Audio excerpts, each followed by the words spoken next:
As the king of comedy, but critical acclaim has eluded Jerry Lewis in this country. Today, Gene Shalit begins a three-part talk with a comedian whose punchlines seem to please the French more than the Americans. Earlier this year, the government of France bestowed on Jerry Lewis its highest award, the Legion of Honor. The ceremony in Paris was a tribute to the comedian, actor, and director who was adored by audiences and critics in France and the continent, but who has had a discordant relationship with American critics who expressed puzzlement over his popularity abroad. Soon after his return to the United States, I had a far-ranging conversation with Jerry, who was much subdued since his open heart surgery, and spoke about his reputation in France and the United States. What is the basis for this adoration among the French for Jerry Lewis's work? Well, I think that it's the same as it is in the Netherlands, in Germany, Italy, Spain, Belgium, Japan, Australia. It's the international language.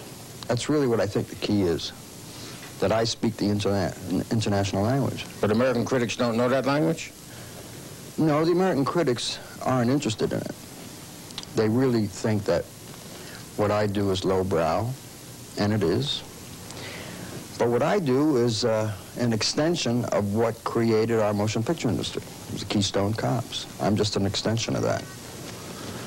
And as you recall, the American critics didn't have much to say about the Keystone Cops. So being an offshoot of that, I am indeed lowbrow, slapstick kind of performer. Here, enjoy yourself.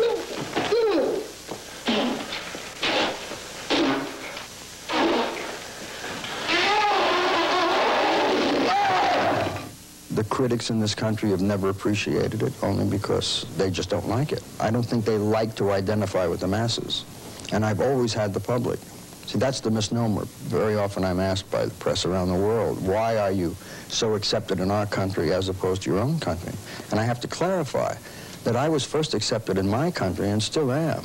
I have a great love affair with my public, and vice versa. And they've been very good to me for a long, long time. It's the critical acclaim that's different. There's no acclaim here at all. It's very silent. And when I go to France or Italy or Germany, it's just astonishing, because I got both. I have the masses, the public, and critical acclaim. Something that I really don't feel badly about. Really? Not having here, because I understand it.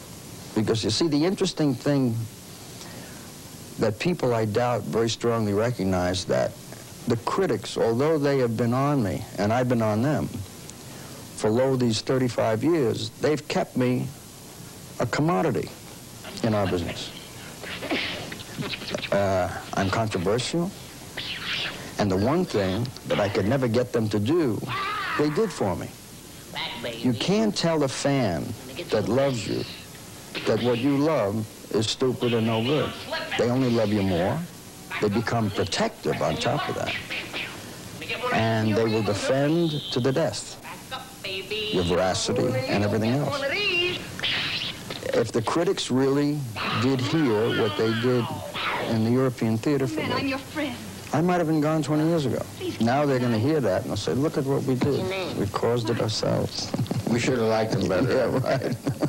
He'd have gone away. Jerry, what were your feelings during that Legion of Honor ceremony in Paris? I was never so nervous in my life. I was 3 feet off the ground, and my heart was beating, my new heart was beating so fast, I thought a graft would spring loose. Your mouth feels like it's loaded with balsa wood. You're never going to get a word out. And the tendency for a comic, of course, in front of an audience is to perform. And I just prayed, dear God, don't let me make a face. I mean, my reflexes are such, Gene. As you know, I get in front of an audience, of that kind of an audience. Your reflexes want to go. But I was so nervous that it subdued the reflex to make faces or kibitz around. Or I had a picture of my saying, for this medley I am so happy this night. Oh God, don't do that. And I knew I wanted to say, something in relation to the 35 years that France has sent me such love over the water, that now they're giving me something I can touch, the medal. And I did say something like that in the thank you speech. But I never once grimaced or did anything wrong. I was so grateful because the nerves. You didn't fall down? No, I didn't fall down. I had no room. There were so many photographers. It was one of the most important nights of my life, a highlight of a career, to get any country's highest honor. It's very, very, it's a humbling moment. And we will be back with more Jerry Lewis tomorrow. You'll be watching. And right now, this word from Scope. An R-rated expression. We find him back from his trip to Paris, where he was awarded the French Legion of Honor. There, he worried lest he make a funny face or say something silly, but Jerry controlled himself. As we join Jerry today, I asked him if he ever had done something silly that he now regretted. My first time in the Oval Office when I met President Franklin Delano Roosevelt, I was playing the Earl Theater in Washington, and I went to the White House to do a benefit for March of Dimes, and we were brought into the Oval Office to meet the president. And I'm standing in back of Joe Lombardi, the band leader. Eileen Ritter was the singer at the Earl Theater in Washington. They were being introduced to Mr. Roosevelt. I was so nervous, and I see all the cameramen and the photographers, and I'm making faces. And they're shooting away.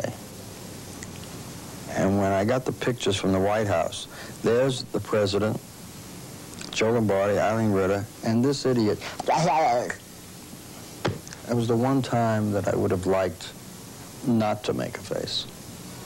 But that's the only time I can remember that I did something silly that I wish I didn't. You had open heart.